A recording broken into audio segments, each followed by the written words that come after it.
actually. Yeah. Correct.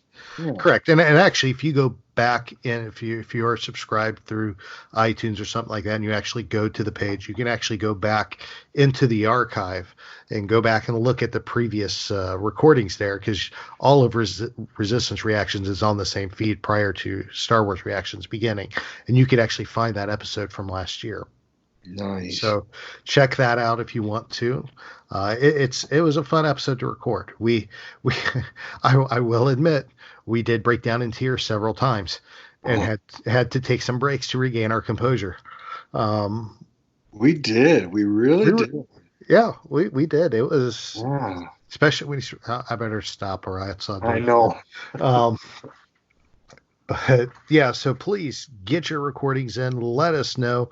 Like I said, I'm not looking for, this doesn't have to be, radio quality. I'm not expecting any, we don't want anything like that. We just want you to take your phones, record a quick message, and send it in. I mean, even if you don't know how to record audio on your phone, shoot a short video. I have the technology. I can pull the audio straight from the video. I'm not worried about that. But send us your thoughts on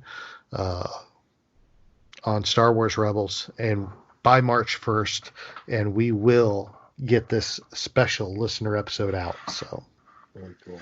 Voila. All right. So probably two of the biggest pieces of news happened in the last 2 days, and I'm going to start with the one that broke yesterday, as I was having a root canal. Bob Iger, the CEO of Disney, he is the man responsible for bringing Lucasfilm into the fold with Disney. He cut the deal with George Lucas. He's responsible for bringing Marvel in. He's the man at Disney. Had announced that he will be stepping down as CEO effective immediately. Now, we all knew his contract does run through 2021. That was announced a couple years ago. And this is a part of a rollback plan that they had mentioned back then, a transition time that they had planned into his tenure at Disney. So he is stepping down as CEO, but is assuming the role of executive chairman. So that's interesting. Now, taking his spot is Bob Chapek. Bob Chapek was the new CEO of Disney. You may recognize that name if you are familiar with Disney in any way, because he was the chairman of Disney Parks. So anything that happened in Disneyland or Disney World or Disneyland Paris or Tokyo or Hong Kong, wherever all the parks are, I've lost track of them. He is the one in charge of all of that. So now he's also in charge of everything now, from Disney Plus to the movies. He is the CEO of the Walt Disney Company. So congratulations to Bob Chapek. Thank you, Bob Iger. I mean, and if he is listening, thank you, Bob Iger, because man, you did a tremendous job with Star Wars while you had it, my friend, and bringing it into the fold and reviving a long-time franchise that was going good, but you brought it to the next level. So I'm excited. I was excited. I'm kind of sad to see the guy go. Yeah, I thought he was originally going to step down in 2019 or before. I was trying to remember, but I don't keep track of all that stuff really closely. But I do know, he was there for the opening of Galaxy's Edge in Anaheim. Bob Chapek was here in Orlando for the opening of this Galaxy's Edge. If people happen to watch that video, that was Bob Chapek here on this coast. So just to kind of give people a visual if they happen to catch that opening. Obviously, I watched it because it's here in our backyard. But yeah, congrats to both of them. Oh yeah, it was a huge news. Almost as big as the news that broke 24 hours prior to the Bob Iger announcement, and that is Project Luminous. Of course, Project Luminous, we all remember Project Luminous. This was announced last year that this was coming, Project Luminous, and we knew it had something to do with everything, really, because the initial logo had all the different publishing departments on there. It had IDW, Del Rey, Marvel, Disney, Disney Lucasfilm Press, and it huge deal. And it was very plain logo lettering at that time. But a press conference was held 2 nights ago, and Project Luminous was explained and fully announced. And this is a hugely ambitious publishing project and campaign. And this is going to be great to see how this runs, because they have gone, basically they're looking at this as a new expanded universe. I know there's a lot of people out there that love the expanded universe. Personally, what I read of the old expanded universe was good. And I know there was a lot of people that when they said it was no longer canon, that they were upset, and I understand and can respect that. But they're wanting this but like that expanded universe carried the franchise between the original trilogy and the prequels, and between the prequels and the sequels. This project, they want Project Luminous to carry Star Wars into the future, and that's its goal. And what's unique about this, and what I found very interesting, is some of the details they released about it. Because you remember when Disney took over, and they went and one of the first things they did was which caught everybody off guard, was they went ahead and they canceled Clone Wars, and they started making all these changes, and it really got everybody off on the wrong foot. And it was said at that time they didn't want to deal in the prequel era anymore. They wanted to move forward. Right. And guess what? We're going back in time, baby. Yeah. That was interesting. 200 years before the prequels.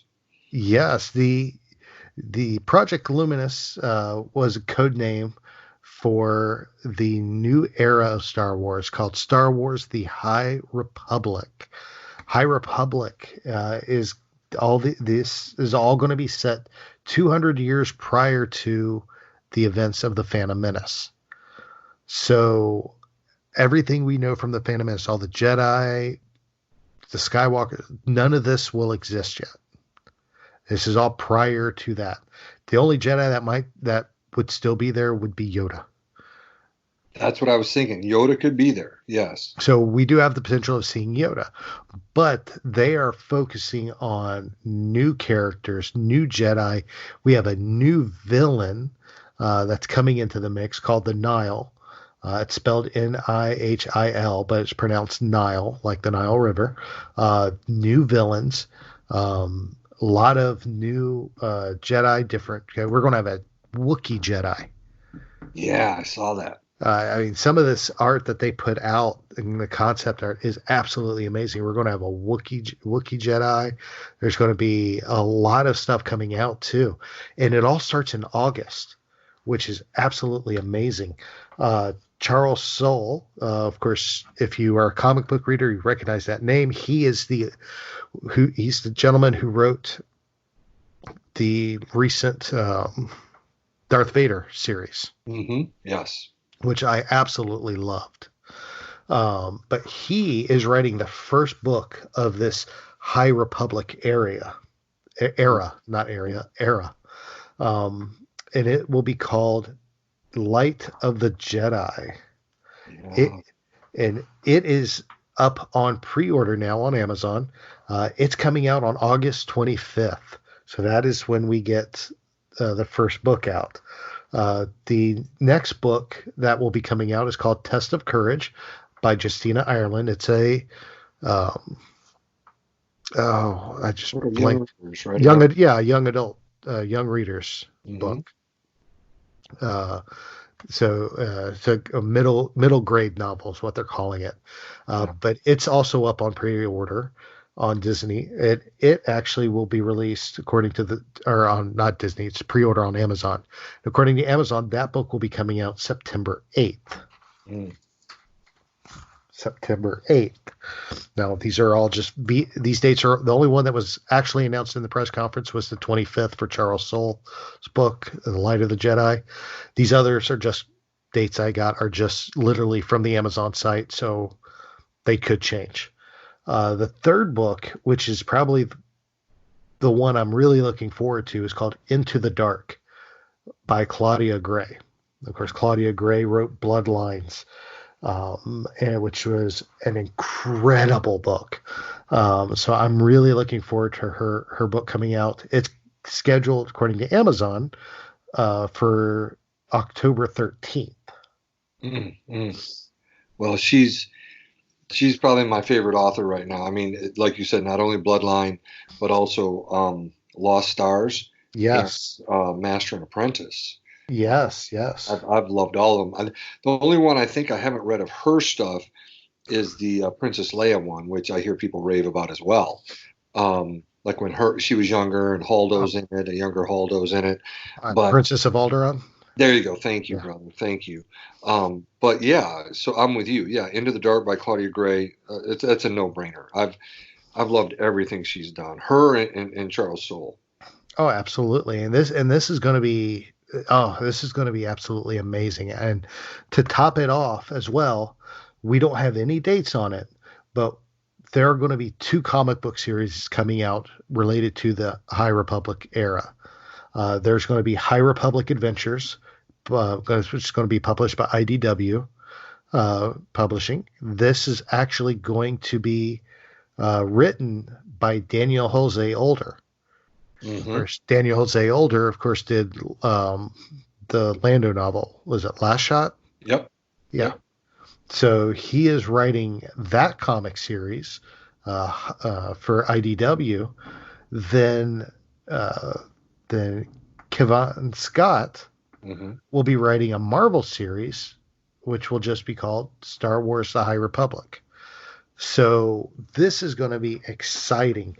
They've given a little bit of details in the video that they posted, and you can actually see the video on our website there at StarWarsReactions.com. This video, of course, contains some basic story principles. It talks about how they got together and decided. This has been something they said they've been working on since 2018. Yeah. Which blows my mind that they have been working on this for that long. And they were talking about how they wanted to focus in on what shows them in their brainstorming process with the Lucas Story Group. It's got all the authors in there, and they all just spent time at Skywalker Ranch brainstorming this era, and they hung on to one quote from Obi-Wan Kenobi from A New Hope, which was that for 1,000 generations, Jedi were the guardians of peace and justice in the galaxy. Before the dark times, before the Empire. So they're clutched onto that, and we are going to see what was basically being sold as the Jedi Order at the height of the Republic. This is the Galactic Republic is at its height. The Jedi is at their peak of power, and they are going to be exploring that time frame and what the Jedi were like and everything. And what was really cool is they asked one of the questions that was thrown out there that they want answered through these stories is, what scares the Jedi? Yeah, that's interesting. Yeah. What scares the Jedi? So that's going to be explored in this series. It's a lot of great potential. I am so excited for this era to see what happens, to see what's going on, because this is just, I mean, like I said, this is hugely ambitious. I mean, we know we got TV shows coming out.